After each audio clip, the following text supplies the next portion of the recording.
avec très grand plaisir que je vous accueille aujourd'hui à cette conférence du 80e anniversaire du département de psychologie, par année par le Cérébrum. Donc, les professeurs titulaires Simona Brambati, Nadia Gosselin et Sarah Lippé vont nous parler de la santé du cerveau comme pilier du bien-être. Et cette conférence s'offre aussi en marge de la Journée internationale du sommeil et aussi de la semaine Cerveau en tête. Alors, je vous accueille. Merci.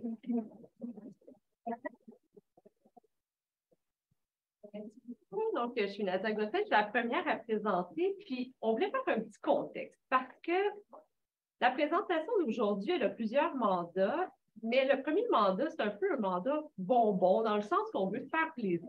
Les conférences du 80e, là, ça sert à faire rayonner le département, à montrer ce qu'on fait de beau. Donc, c'est ça qu'on va essayer de faire. Notre premier mandat aujourd'hui, de montrer ce qu'on fait de beau en neuropsychologie et en neurosciences cognitives. Donc, avec mes collègues, on va essayer de couvrir le continuum d'âge, donc des bébés jusqu'aux personnes âgées.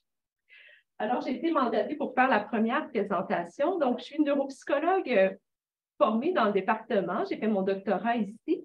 Je suis aussi professeure au département aujourd'hui, puis directrice scientifique du Centre d'études avancées en médecine du sommeil à l'hôpital du Sacré-Cœur. Mon mandat, étant donné que c'est la journée, comme Michel l'a dit, c'est la journée internationale du sommeil. On en a une fois par année. On a entendu beaucoup parler du sommeil à cause du changement d'heure qui a eu lieu la semaine dernière. Mais aujourd'hui, c'est la journée du sommeil et le thème, c'est que le sommeil, c'est essentiel pour la santé. J'ajouterais que c'est essentiel, en fait, pour la santé et le bien-être psychologique, physiologique et social d'une personne. Puis, on en parle beaucoup du sommeil, surtout avec la pandémie. Ça a été dur, la pandémie, pour le sommeil.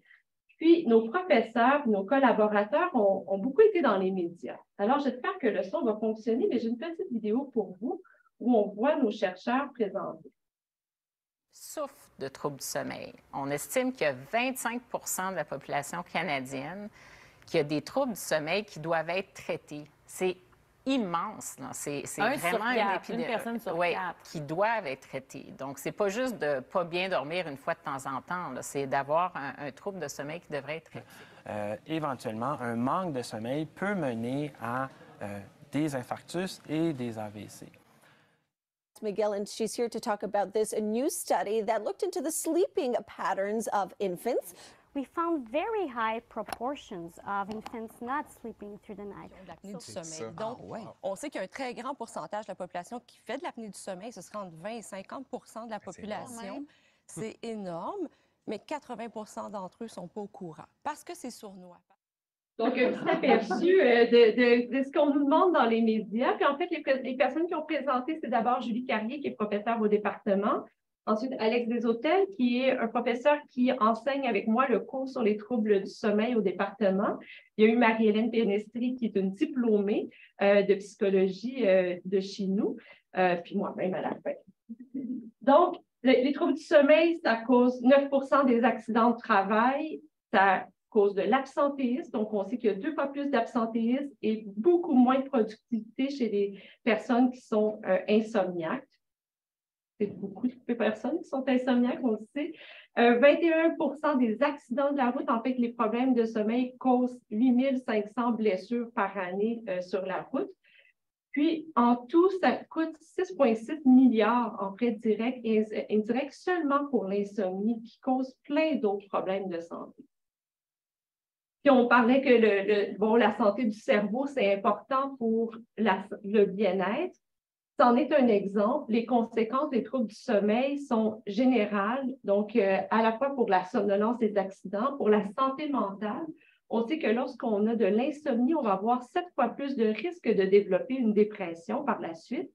Et si on a une dépression et on a de l'insomnie, bien, c'est beaucoup plus dur de traiter la dépression si on ne traite pas l'insomnie.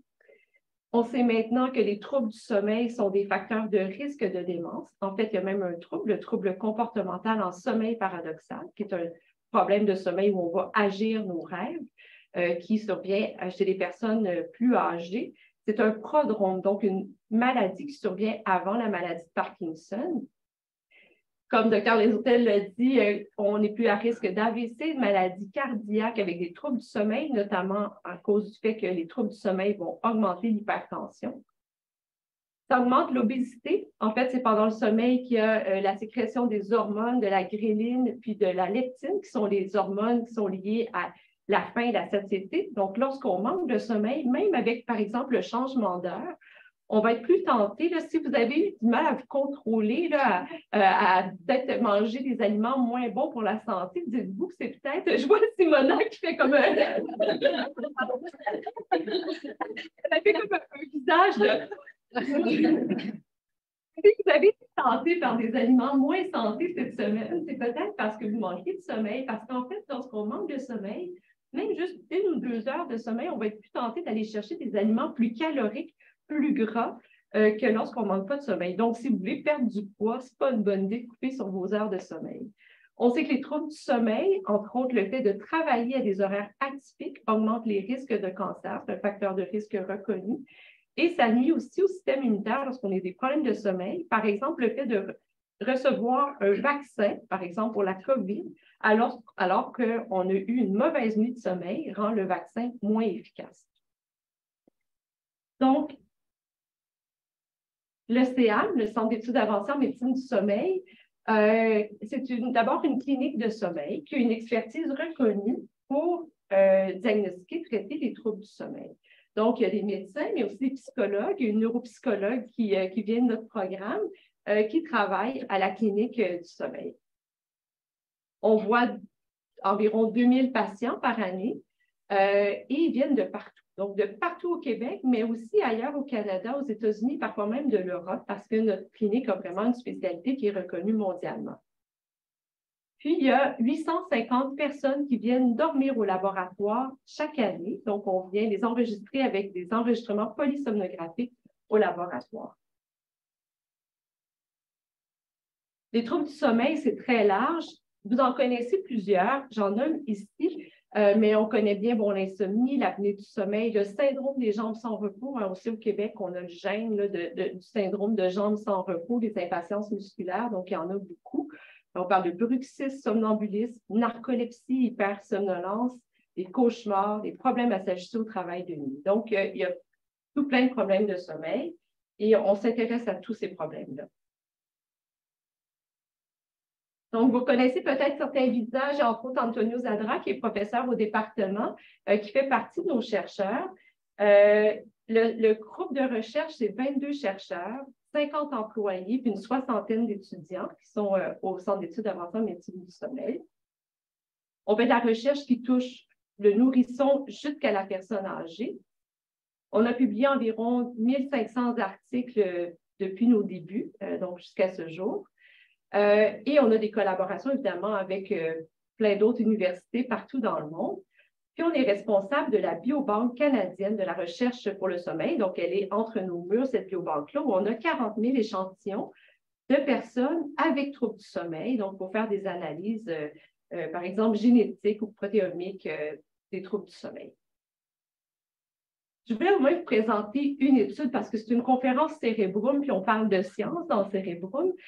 C'est une étude faite par une étudiante qui fait partie de Cérébrum, en fait, les 2 étudiantes, et Anne-Sophie Deher-Ugama, qui est une étudiante de nos programmes. C'est une étude sur l'hypersomnie idiopathique. Qu'est-ce que c'est l'hypersomnie idiopathique? Bien, en fait, ce sont des personnes qui ont un grand besoin de dormir. Typiquement, elles vont dormir pendant plusieurs heures, donc 10, 12, 13 heures par nuit, mais ne se sentent pas reposées. Et pendant la journée, ces personnes-là vont avoir besoin de faire des siestes pour réussir à bien fonctionner. Donc, c'est vraiment invalidant. Là, ça gâche vraiment une vie sociale, ça rend le travail et les études beaucoup plus difficiles. Et on n'a pas de cause. Donc, on ne trouve pas de cause à ce problème-là. On a donc testé 112 personnes qui avaient une hypersomnie idiopathique, qui avaient en moyenne 34 ans, et principalement des femmes, là, près de 70% des femmes. C'est beaucoup plus fréquent chez les femmes que chez les hommes et on n'a aucune idée pourquoi. Donc, on a fait une entrevue semi-structurée, on a analysé plein de questionnaires sur le sommeil, sur la santé mentale, on a fait une nuit de polysomnographie Et dans la journée, on a fait un test itératif de latence dans l'endormissement, qui est un test où on va proposer 4 siestes dans la journée et on regarde est-ce que la personne va s'endormir, puis en combien de temps elle va s'endormir. C'est un test qui est nécessaire pour faire le diagnostic de l'hypersomnie idiopathique. Typiquement, les personnes vont s'endormir aux 4 siestes en bas de 8 minutes. Puis parfois, ça va leur prendre même 1 ou 2 minutes seulement pour s'endormir aux 4 siestes. Ces personnes-là, même s'ils font souvent des siestes, et souvent les siestes sont longues, mais elles ne sont pas récupératrices. Donc, contrairement aux autres personnes qui ont des troubles du sommeil, elles vont dire qu'à chaque fois qu'elles se réveillent, c'est vraiment extrêmement difficile. On va parler d'inertie de sommeil, puis elles ne sentent pas que leur sommeil a été récupérateur. Donc, on leur a demandé, est-ce que vos siestes généralement sont récupératrices ou pas? C'est vraiment un symptôme fort, ça. Et 61 de notre échantillon nous ont dit non. Mes siestes ne sont jamais récupératrices. Je ne peux pas m'empêcher d'en faire une, mais après, je me réveille et je suis pire presque avant de faire ma sieste. Et ce qu'on a remarqué, c'est qu'on est allé voir la qualité de leur sommeil. Lorsque ces personnes-là dorment, est-ce qu'elles ont un bon sommeil ou finalement, elles ont un sommeil très, très fragmenté qui expliquerait pourquoi elles ne se sentent jamais reposées. Puis en fait, surprenamment, ce qu'on a observé, c'est que les personnes qui disent avoir des siestes non récupératrices, en fait, elles ont un sommeil plus consolidé. Elles ont moins de sommeil de stade 1, elles ont moins d'éveil et elles ont moins de transition entre les stades de sommeil que les personnes qui disent qu'ils ont des siestes récupératrices. Alors, on se demande, est-ce que c'est parce qu'elles ont désolé l'anglicisme, mais une drive de sommeil tellement forte et une drive d'éveil tellement faible que ça expliquerait pourquoi elles ont un super bon sommeil. Elles ont un sommeil qui est, on pourrait dire, vraiment plus que parfait, mais alors qu'elles ne se sentent jamais reposées. Puis peut-être qu'elles représentent un sous-groupe de patients avec hypersomnie idiopathique. Donc, ça, c'est le genre d'études qu'on fait au Centre d'études avancées en médecine du sommeil. Et je voulais terminer avec le message du CEAM pour aujourd'hui, puis pour la Journée internationale du sommeil. D'abord, arrêtons de valoriser le manque de sommeil. En ça, on le fait tout le temps, de dire « j'ai tellement travaillé, j'ai tellement étudié que j'ai juste dormi 3 heures ». Moi, parfois, je me fais dire ça par des collègues, puis je les regarde en disant, je t'applaudis pas. C'est pas une bonne chose. C'est important de dormir nos 7 à 9 heures, peu importe ce qui se passe. Alors, s'il vous plaît, on arrête de valoriser le manque de sommeil. Il faut prendre soin de notre sommeil. C'est essentiel pour notre bien-être. Si on veut une bonne santé mentale et une bonne santé physique, il faut dormir. Et dernier message positif, les troubles du sommeil se traitent. Donc, si vous avez des troubles du sommeil, allez consulter votre médecin parce qu'il y a des solutions. Voilà.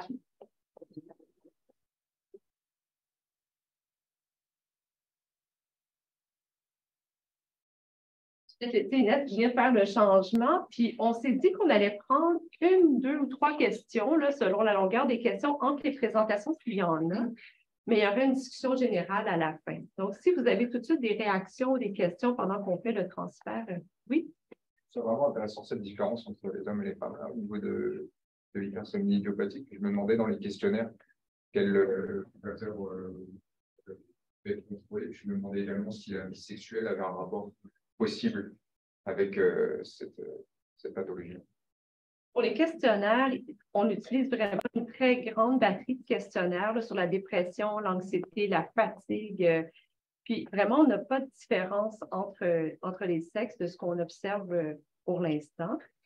Par rapport à la vie sexuelle, c'est vrai qu'on les questionne peu. Donc, il y a des troubles du sommeil, entre autres dans le spectre de l'hypersomnolence, qui vont parfois être associés à des comportements sexuels vraiment très prononcés, là, mais pas dans cette population-là. Donc, souvent, les médecins vont les questionner, mais il n'y a rien qui ressort par rapport à leurs habitudes ou leur comportement sexuel. Il y avait une question juste à côté, je vais la prendre. Oui, moi, en fait, ma question, c'était au sujet, c'est sur le même sujet, mais pourquoi, est-ce qu'il y a des hypothèses qui pourraient expliquer un petit peu pourquoi leur sommeil est plus consolidé, plus profond, peut-être même? On est vraiment impressionné de ce résultat-là. On le sait parce que cliniquement, les médecins vont dire « Ah, ça, c'est un patient avec hypersomnie idiopathique typique, là, qui dort là, Il y a du sommeil profond, il y a une efficacité de sommeil incroyable. Ça, c'est les patients typiques. Il y a des patients qui disent moins typiques où ils ne vont pas avoir ce sommeil plus que parfait, là. On n'a aucune idée comment ils font pour avoir un sommeil aussi parfait. Donc, on a besoin de grandes bases de données pour réussir à comprendre. Puis, en fait, jusqu'à maintenant, on a l'impression que tous les patients qui ont des plaintes d'hypersomnolence ont été mis ensemble, mais qu'il y a probablement des sous-types. Puis, il va falloir faire probablement du cluster analysis. Donc, pour réussir à départager ces patients-là, puis peut-être aller voir des marqueurs, entre autres avec notre biobanque, des marqueurs sanguins pour essayer de comprendre. Est-ce qu'ils ont des atteintes, par exemple, au niveau inflammatoire, immunitaire?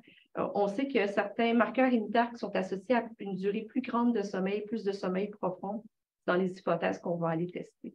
Je vais peut-être arrêter là, puis on prendra les autres questions après.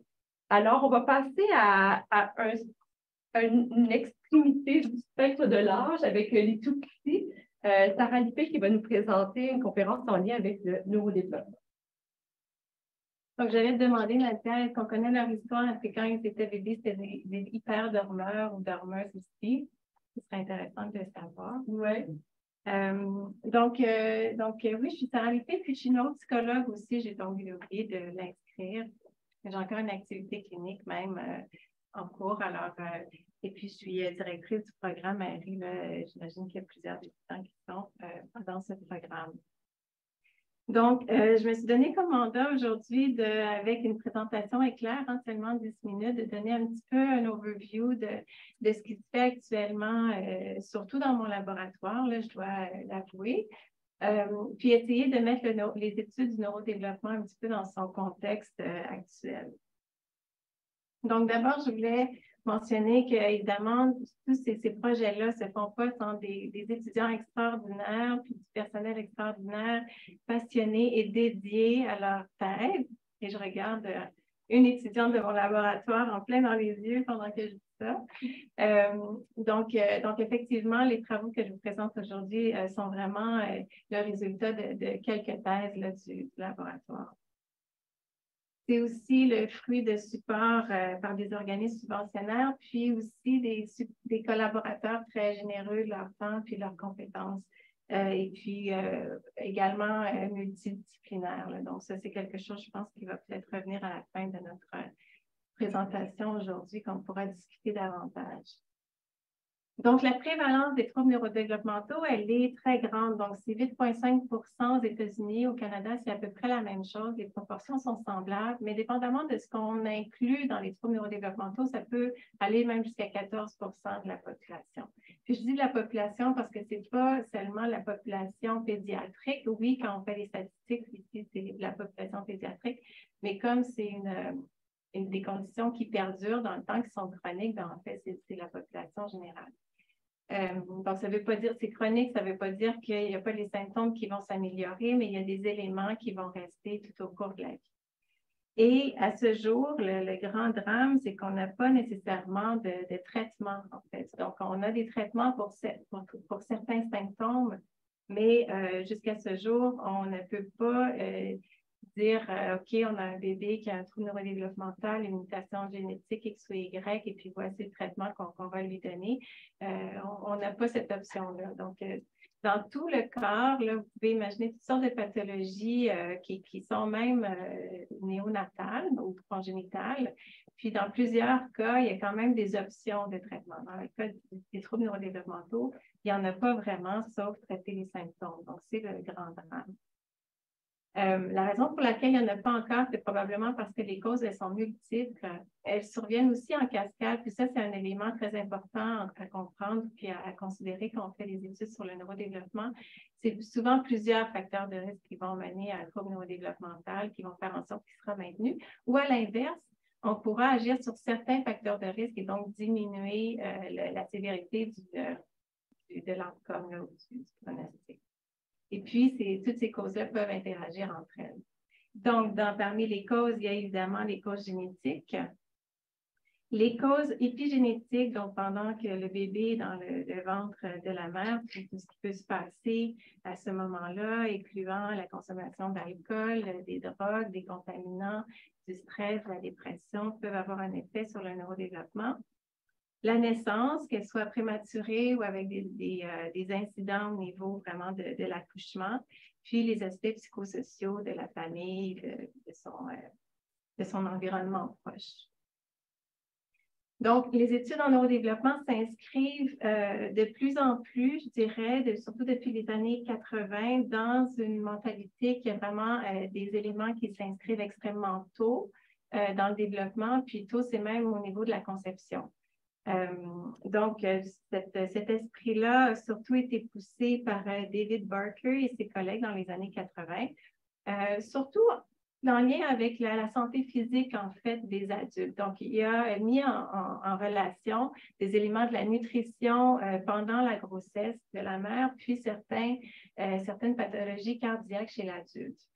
Et ça, ces études-là ont vraiment donné l'envol à tout ce qu'on appelle maintenant l'épigénétique, où vraiment toutes ces études-là, dont je viens de mentionner certains facteurs de risque, s'inscrivent. Donc, le fait qu'on sait que l'alcool, les drogues, les contaminants, la malnutrition, le stress et la dépression, par certains mécanismes, vont modifier certaines expressions de certains gènes sans changer l'ADN comme tel, mais quand même l'expression de certains gènes. Donc, il y a plusieurs études qui ont mis en relation les facteurs épigénétiques avec le comportement émotionnel et puis le développement cognitif de l'enfant, notamment donc la dépression maternelle avec le développement de l'enfant. Et nous, on s'est demandé si ces éléments-là épigénétiques ne pouvaient pas aussi avoir un lien à des événements plutôt de nature neurologique au cours du développement. Donc, pendant ma thèse et mon postdoctorat, j'ai surtout travaillé sur l'épilepsie. Et donc, j'étais intriguée de voir si les facteurs prénataux pouvaient avoir aussi une contribution au niveau de la manifestation de l'épilepsie ou du moins des convulsions. Donc, on sait qu'il y a à peu près 5 des enfants entre 0 et 5 ans qui vont faire une convulsion fébrile, donc une convulsion qui est due à la fièvre. Ça ne veut pas dire que cet enfant-là sera épileptique, mais il va présenter donc une convulsion après la naissance. Et dans une étude de cohorte, on a regardé le stress maternel pendant le 2e trimestre de grossesse en particulier, parce que c'est là où les données montrent que les mécanismes sont les plus malheureusement efficaces. Et on s'est rendu compte que le stress maternel n'allait pas faire en sorte qu'un enfant allait faire une convulsion, bien sûr, on se rassure, mais chez un enfant qui allait faire une convulsion, l'âge de la convulsion survenait de manière plus précoce. Alors, c'est quand même quelque chose de très éloquent, dans le sens où une convulsion, elle arrive, on la voit, elle est évidente et on sait qu'elle est de nature neurologique. On n'est même pas dans des échelles d'évaluation subjective du comportement de l'enfant. Donc, depuis plusieurs années, on s'intéresse aux convulsions, puis on a donc évalué ces enfants qui ont fait des convulsions-là, donc ceux de la cohorte, mais aussi plusieurs autres. On a regardé leur réactivité au stress. Ils ont effectivement une réactivité au stress qui est anormale. Ils ont aussi un développement cognitif qui n'est pas tout à fait optimal. On ne peut pas dire qu'il est anormal, mais il y a quand même une différence de 5 à 10 points sur les échelles standards.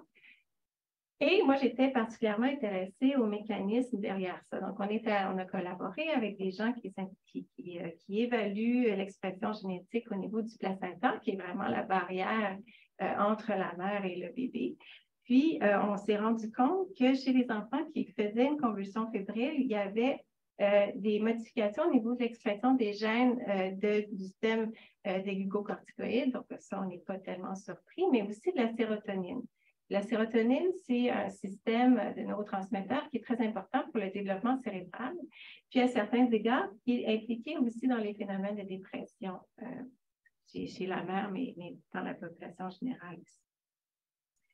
Donc, on fait ce type d'études où vraiment on prend le neurodéveloppement très tôt dans la vie en étudiant plusieurs facteurs de risque.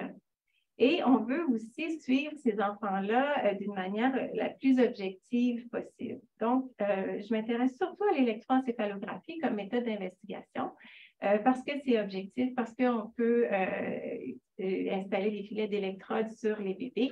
Là, ici, ce n'est pas ma fille à moi, c'est la fille à Anne, que je présente fièrement parce qu'elle est tellement cute. Donc, on peut décortiquer le signal de toutes sortes de façons.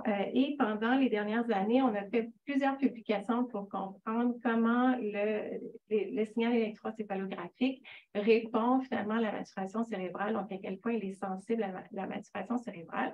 Et on s'est rendu compte qu'il est très sensible à la maturation cérébrale. En fait, lorsqu'on regarde toutes les métriques que j'ai seulement présentées de manière graphique dans la diapositive précédente, il y a toujours un effet développemental qu'on retrouve. Puis quand on regarde ici en particulier le couplage entre l'activité θ et gamma, la force de cette relation-là, donc la prédiction de l'âge sur cette relation-là, elle est très forte jusqu'à 20 ans, comme on le voit ici. Ensuite, il y a une période de latence jusqu'à 40 ans à peu près. Puis quand on vieillit, il y a aussi un fort impact de facteur âge sur le signal électroencéphalographique. Donc, c'est une méthode de choix. Ensuite, il y a aussi la possibilité, avec le G, avec d'autres méthodes d'imagerie aussi, mais avec le G notamment, de regarder certains protocoles qui, on sait, peuvent être prédicteurs du neurodéveloppement. Donc, dans les années 90, il y a eu plusieurs études sur l'habituation et la réponse à la nouveauté. Ces études-là étaient faites au plan comportemental avec l'orientation du regard, le temps de latence de regard sur certains objets qui étaient présentés. Et on s'est rendu compte dans les années 90, il y avait quelques indices dans les publications qui montraient qu'il y avait un facteur prédicteur du QI des enfants. Donc, on a adapté ces tâches-là à l'électroencéphalographie. Donc, on sait qu'en répétant la même information, quelquefois, l'activité cérébrale diminue avec la répétition de la même information. Puis, lorsqu'il y a un déviant, la réponse cérébrale revient. On a fait plusieurs publications. Donc, c'est la thèse de Gabriela Lopez et de Florence de Geer qui ont montré que cette réponse-là d'habituation et de réponse au déviant se modifie avec l'âge. Donc, il y a vraiment quelque chose au plan neurodéveloppemental, même avec ce type d'activité qui est, on va se dire, très simple. Et que cette courbe-là d'habituation, elle est aussi prédictrice du comportement adaptatif jusqu'à 4 ans lorsqu'on le mesure activement. Maintenant, une fois qu'on sait que tout ça est pertinent pour l'étude du neurodéveloppement et pour le développement cognitif, on s'est attardé à des syndromes génétiques qui sont particulièrement sévères pour voir si ces marqueurs-là ont des signatures particulières dans ces syndromes-là. Notamment pour comprendre le côté gauche de la courbe, donc avec des déficiences intellectuelles parfois modérées à sévères selon les syndromes, ou alors des troubles d'apprentissage, avec évidemment une forte prévalence de l'autisme, environ 30%, puis du TDAH, environ 70%. À noter qu'on s'intéresse aussi à la douance dans le laboratoire, mais je n'en parlerai pas spécifiquement ici. Donc, chacun de ces syndromes-là ont une signature d'altération moléculaire qui est assez spécifique, en fait, qui est surtout connue.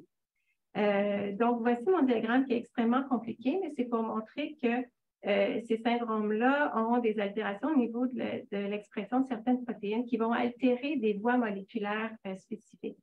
Puis l'idée, donc, c'était de voir est-ce que nos syndromes peuvent mener à des phénotypes électrophysiologiques, donc en EEG, qui sont spécifiques. Auquel cas, si on trouve un médicament ou une molécule qui peut venir régulariser la voie moléculaire, est-ce qu'on peut venir faire un rescue du phénotype électrophysiologique et éventuellement du comportement? Donc, dans nos différents syndromes, on a vu en fait que la réponse à l'habituation, elle est différente selon le syndrome. Et donc, juste pour faire un petit zoom sur le syndrome X-fragile, on voit que les amplitudes à la première répétition sont très, très grandes, mais il y a quand même une habituation qui se fait, alors que, par exemple, pour la mutation SYNGAP, il n'y a ni beaucoup d'amplitude, ni beaucoup d'habituation qui se fait. Donc, vraiment une signature électrophysiologique particulière. Un autre petit point que je voudrais amener ici, c'est que j'ai beaucoup parlé de l'évaluation très précoce du neurodéveloppement, mais dans certains cas, on se rend compte aussi que nos outils sont pertinents pour le suivi longitudinal des personnes parce que tôt dans le développement, nos mesures ne sont pas toujours complètement discriminantes. Et ça, c'est le cas dans des cas où le phénotype est moins sévère. Donc, dans les cas des variations de copie, par exemple, qui donnent souvent des troubles psychiatriques de l'autisme, du TDAH, des troubles d'apprentissage, on se rend compte que lorsqu'on mesure la connectivité cérébrale, il y a un décrochage de la connectivité, mais qui est plus prononcé quand on avance en âge. Donc, dans ce cas précis-là, si on les mesure à 1 an, on ne verra pas nécessairement la différence. Alors, il y a certaines mutations qui vont peut-être pas être complètement, va faire chambouler complètement le neurodéveloppement dès le premier jour, mais vont s'exprimer avec le temps. Une dernière petite diapositive sur l'électrophysiologie chez l'humain. Donc, il y a les voies moléculaires qui sont intéressantes pour des avenues thérapeutiques. Il y a aussi les comportements qui sont importants pour des avenues thérapeutiques chez des populations qui sont peut-être non-verbales ou qui ont des phénotypes d'autisme sévères. Donc, on a regardé dans une population d'autisme idiopathique, donc sans mutations génétiques identifiées, mais aussi dans nos populations de syndrome génétique qui montrent de l'autisme, on se rend compte que, par exemple, ils ont plus d'activité gamma que les autres. Donc, un autre marqueur électrophysiologique qui, cette fois-ci, est pertinent pour le phénotype comportemental, donc les traits autistiques. L'autre intérêt de faire de l'électrophysiologie, c'est qu'on peut aussi faire de l'électrophysiologie dans les modèles animaux. Alors, je suis très succincte, mais c'est seulement pour dire qu'il y a cet intérêt-là aussi. Donc, on fait des études qui sont à la fois chez l'humain et dans le modèle animal chez la souris. Et on peut aller chercher les mêmes signatures électrophysiologiques dans les deux, ce qui nous permet d'aller beaucoup plus vite dans la tentative de thérapie. Et donc, comme vous en doutez, je m'occupe, je livre de plusieurs essais cliniques dans des populations de troubles du neurodéveloppement et de l'autisme. Donc, par exemple, l'utilisation de la metformine dans le X fragile. Donc, c'est des essais cliniques qui sont internationaux parce que souvent, ce type de pathologie est relativement rare. Et un agoniste du GABA-B dans l'autisme. Il y a aussi une autre voie moléculaire, les MEK inhibitors dans la neurofibromatose. Puis, on s'intéresse aussi à l'utilité de l'EEG dans des essais cliniques qui ne sont pas pharmacologiques, comme par exemple le peau-à-peau chez les enfants prématurés, etc. On pourra en reparler plus. Donc, encore une fois, je remercie tous les étudiants qui font le travail derrière ce qui est présenté. Puis, donc, c'est très succinct, mais ça donne un aperçu.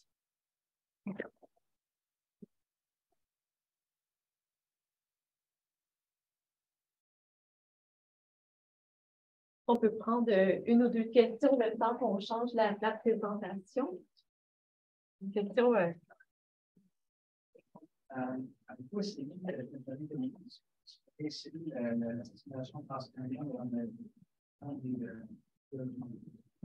Dans le traitement, non, mais il y a quelques équipes qui essaient de le faire. Mais c'est pas simple. Dans le phénotypage, oui. Donc, dans le phénotypage, on a regardé avec un collègue à Sherbrooke, Jean-François Lepage, donc la TMS, les marqueurs TMS d'excitabilité avec la spectroscopie aussi, dans la NF1, puis dans le syndrome X fragile. Puis dans les deux cas, on a vu une diminution des marqueurs du GABAergique des systèmes GABAergiques en spectroscopie, puis une augmentation de l'excitabilité corticale. Donc, en termes de marqueurs, oui, en termes de traitement, pas encore, mais je pense que j'ai encore envoyé une course aujourd'hui pour acheter une TMS sur Sainte-Justine pour aller dans cette voie-là. Encore une chose.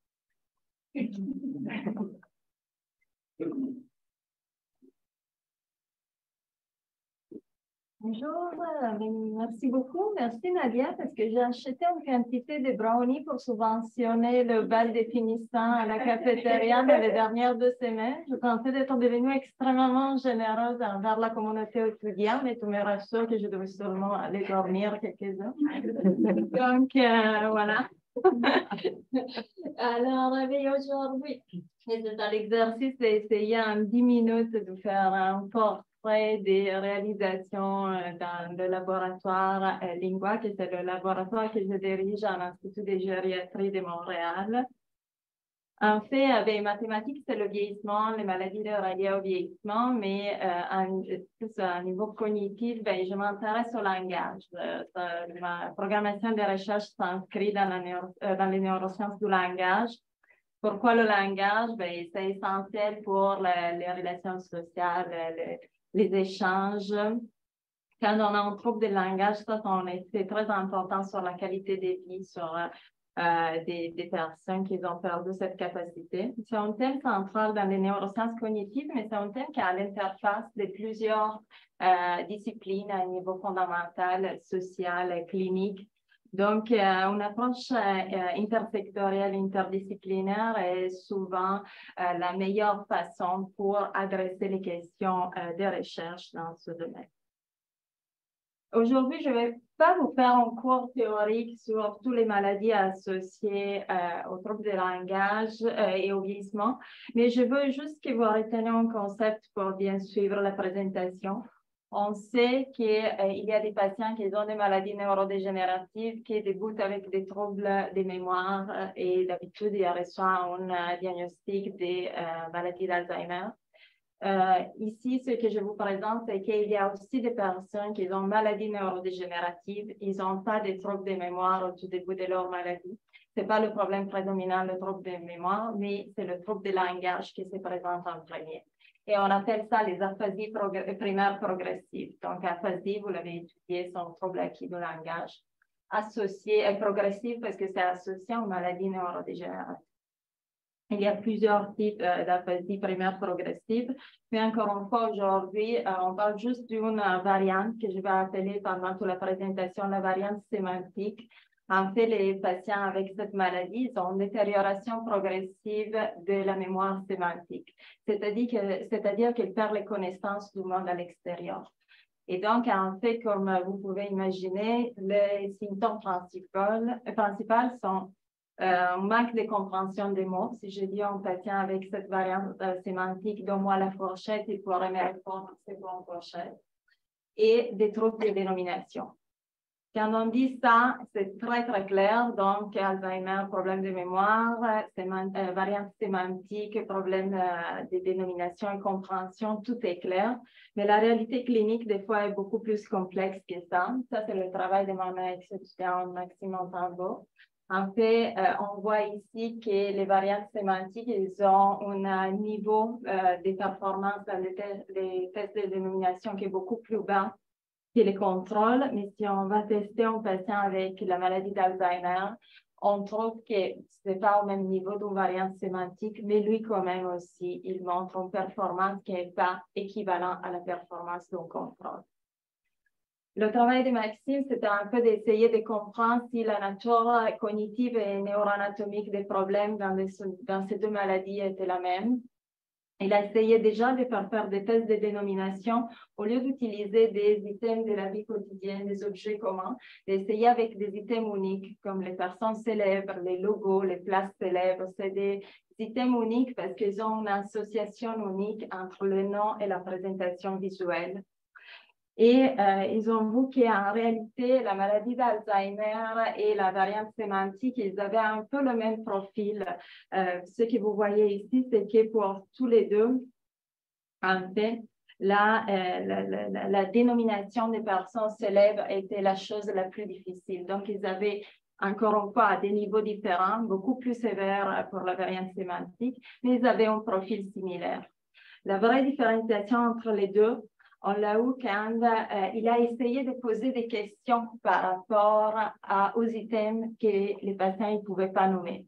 Donc, en fait, au lieu de juste dire « nomme cette personne », il posait des questions genre « quelle est sa profession, dans quel domaine il travaille, etc. » Et c'est là qu'il y a eu une vraie dissociation des patrons, où on a dans un cas la maladie d'Alzheimer qui n'arrive pas à nommer, mais il connaît les personnes.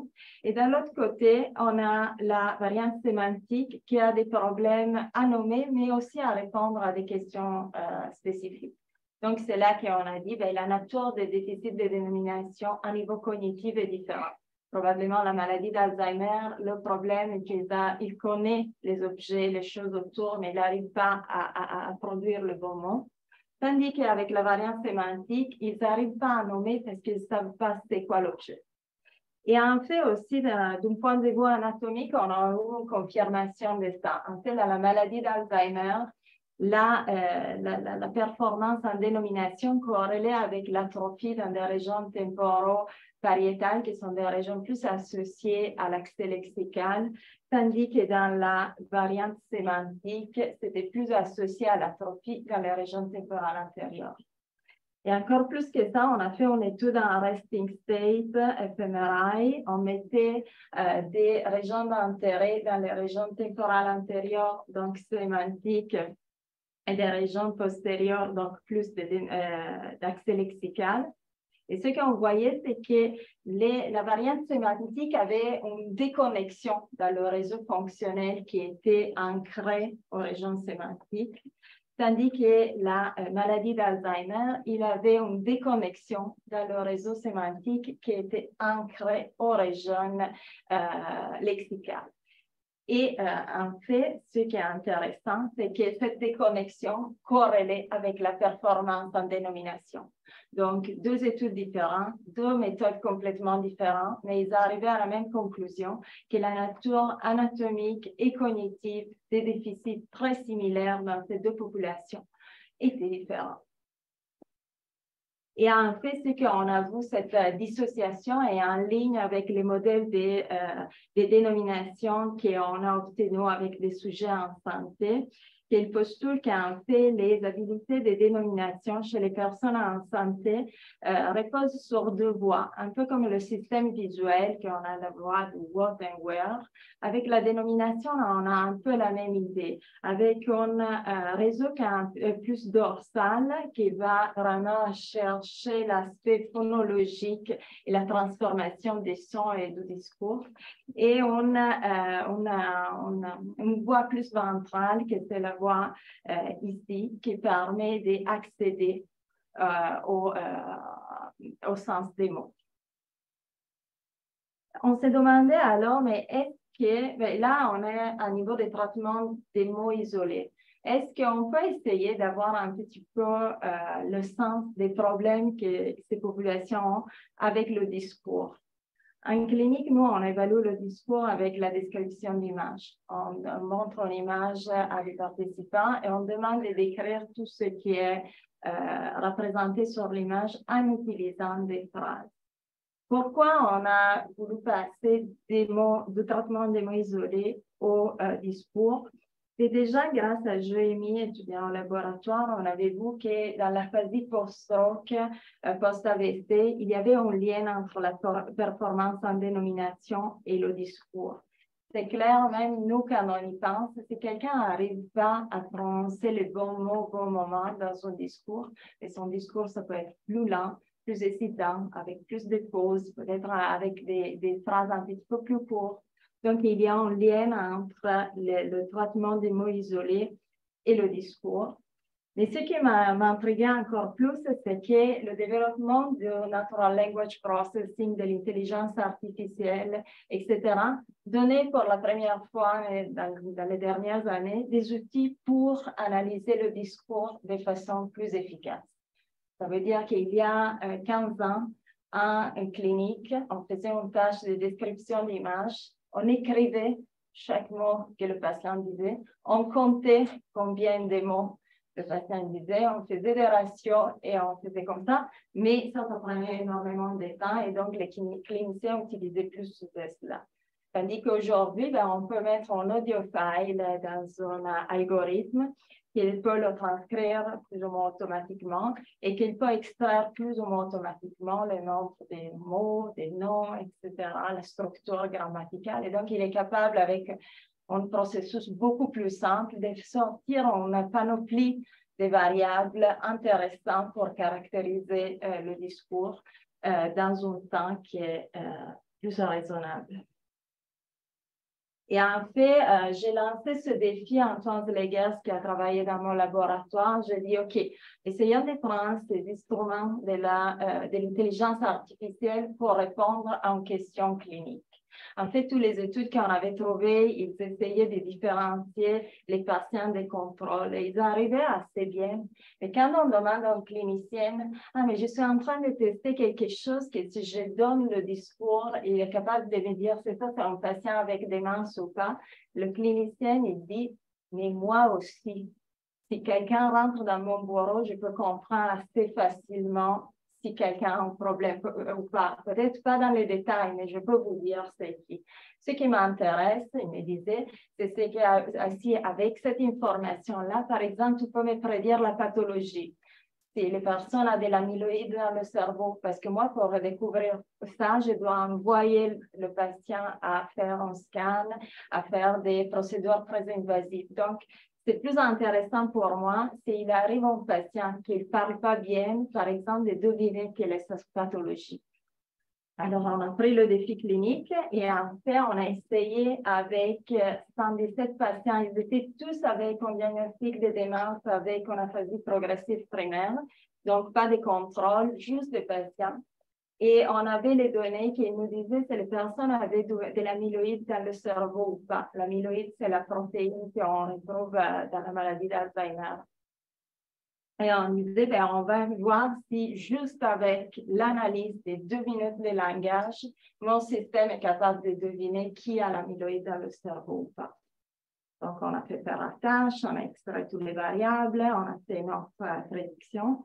Et ce qui a été intéressant, c'est qu'effectivement, on a arrivé avec une exactitude de 77% à deviner qu'il y avait de l'amyloïde dans le cerveau vers qui il n'avait pas. Ce n'est pas le 100%, on s'entend, c'est 77%. Il y a encore du travail à faire. Mais ce qui est intéressant, c'est qu'on arrive à 78% de prédictions avec une évaluation cognitive complète plus la résonance magnétique. Tandis qu'ici, je l'ai fait juste avec 2 minutes de speech. Donc, ça, bien sûr, on était très contents. Et ce qu'on a découvert, c'est qu'il y avait l'amyloïde, il avait plus de difficultés à niveau lexical, sémantique, il utilisait des mots plus fréquents, il avait des phrases un petit peu moins complexes à niveau syntactique. Et ce qui aujourd'hui me fait vraiment, il m'intéresse beaucoup, c'est qu'on a retrouvé en faisant une analyse des troubles cognitifs légers. Donc, des patients qui n'ont pas encore une démence, mais juste des troubles cognitifs légers. Et il y en a dans un groupe, il y a des patients qui ont ce profil-là, et d'habitude, sont ceux qui ont un profil de cognitif plus sévère, et probablement ceux qui vont développer une maladie d'Alzheimer. C'est encore une étude en cours, mais Sophie Pellerin, il s'occupe de ça. Et écoutez, je pense que je prends déjà trop de votre temps, mais je voulais juste vous dire que ce que je trouve intéressant dans les neurosciences du langage, dans le vieillissement, c'est vraiment d'essayer de comprendre des problèmes complexes en utilisant des perspectives différentes, des approches, des disciplines différentes, des points de vue différents. Parce que quand on approche des problèmes si complexes, cette approche-là, je trouve qu'elle est un des meilleurs pour trouver des réponses qui peuvent nous faire avancer. Donc, de rester dans notre petit coin, ça ne sert pas à grand-chose. Les collaborations sont vraiment la chose qui peut vraiment faire avancer la science. Et je pense que comme étudiant, de plus en plus, vous revenez sur le campus, je pense que vous aussi, vous commencez à comprendre que les interactions entre vous, c'est ce qui peut avancer vos projets beaucoup plus que les Zooms tout seuls de la maison.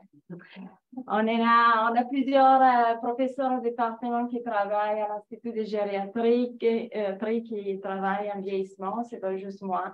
On a Sylvie Belleville, Benjamin Boller, Sven Joubert. Donc, c'est un secteur qui est très représenté au département. Donc, si jamais vous avez des questions ou des questionnements sur cette thématique, n'hésitez pas à nous contacter. Et un dernier mot pour remercier tous les organismes subventionnels, bien sûr, et surtout les étudiants qui c'est eux qui font la recherche pendant que moi, j'achète des brownies à la cafétéria. Merci beaucoup.